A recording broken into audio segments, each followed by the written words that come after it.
450, les roulements d'anticoupe sont quand même de petite taille, donc sont quand même assez fragiles. Il faut les regarder, les contrôler de temps en temps. Si vous constatez qu'il y a vraiment beaucoup de jeu au niveau de l'axe de l'anticoupe, n'hésitez pas, changez les roulements, n'attendez pas d'avoir un problème. Mais bon, malgré tout, je suis pas allé au crash. Voilà, l'anticouple a quand même essayé de gérer, il a fait ce qu'il a pu, et c'est pour ça qu'en fait il s'est mis à battre de cette manière-là. Et donc c'est aussi pour ça que je vais changer, d'ailleurs là je l'ai déjà changé, hein, j'ai changé en fait tout le boîtier d'anticouple complet, hein, je suis passé en tout alu, hein, aussi bien le glisseur que le renvoi, que le boîtier. Tout est en alu, il y a vraiment juste le porte-roulement du glisseur qui est en plastique et puis les toutes petites biellettes d'anticouple, hein, de porte-pales d'anticouple. Voilà, je suis passé en tout alu, hein, ce que Fabrice, salut Fabrice, hein, vous faites, hein, je te remercie de m'avoir contacté, ça m'a vraiment fait plaisir, hein, un petit clin d'œil au passage. Je sais que toi, tu étais passé assez rapidement sur un boîtier d'acier en alu complet, et je sais aussi que tu as eu ce problème d'anticouple qui se mettait à vouloir monter des blancs en neige, hein, à batifoler dans tous les sens. Moi j'ai trouvé un problème mécanique, donc hein, voilà. Donc c'est pour ça que je suis passé sur un boîtier alu. En même temps, je me suis fait plaisir à 7 minutes, hein, aussi en modélisme, c'est de temps en temps de passer à des upgrades, se faire plaisir d'avoir une machine personnalisée qui ne ressemble pas à la machine de Monsieur Tout le Monde. C'est ce que j'ai fait avec mon T-Rex, avec la canopie, le Fusuno, les Palzil,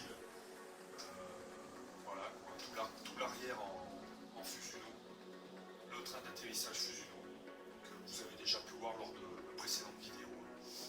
Voilà, donc je vais vous montrer par vidéo un petit peu le jeu que j'ai trouvé dans le roulement, qui était quand même très important. Donc n'hésitez pas à vérifier votre machine, à vérifier de temps en temps si vous n'avez pas de jeu dans les leviers de cerveau, dans l'axe principal, hein, en transversal, enfin longitudinal, en transversal, dans les pieds de balle, et voilà, puis contrôler les roulements aussi, d'entraînement de la courroie, les roulements d'acier, et voilà, vous avez fait le tour de la machine, hein, si les cerveaux sont bien fixés, parce que moi ça m'est arrivé une fois que le cerveau arrière commençait à bouger un petit peu, j'allais pas tarder de le perdre, donc de temps en temps, contrôlez, vous le faites pas toutes les fois, mais bon, vous contrôlez au moins manuellement si rien ne bouge, hein, c'est le minimum. Voilà, contrôler l'état de la courroie aussi, à chaque vol, ça c'est assez rapide, c'est du visuel. Voilà, bon écoutez, c'était une petite parenthèse pour vous parler un petit peu de problèmes d'anticouple de ce type-là, un anticouple qui se met à battre en vol, donc en principe c'est vrai que c'est un peu lié à un problème mécanique, hein. Si vous n'avez pas eu de problème jusque-là, ça peut être forcément qu'un problème, en principe qu'un problème mécanique. Voilà, à plus.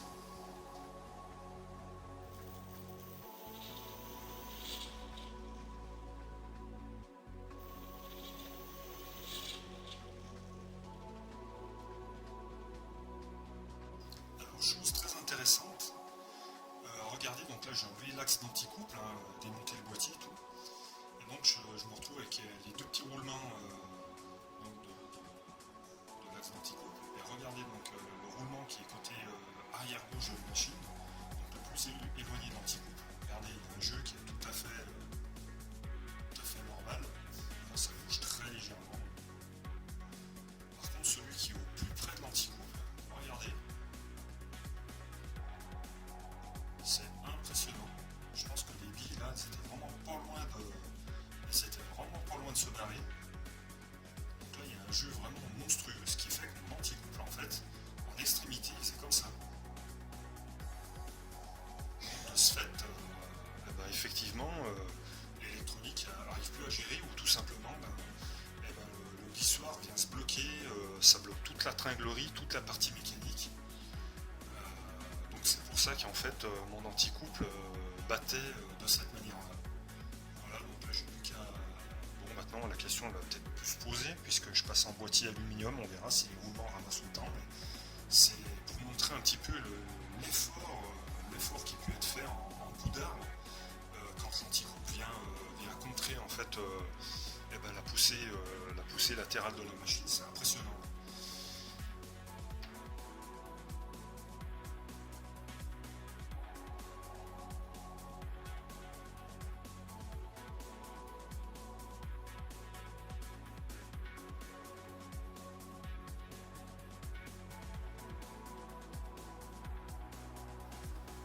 Alors la rotule qui se trouve au niveau du glisseur, je la colle à la cyano. Alors pourquoi? Parce que regardez, en fait il y a à peine 3 mm qui rentrent dans le plastique donc du glisseur.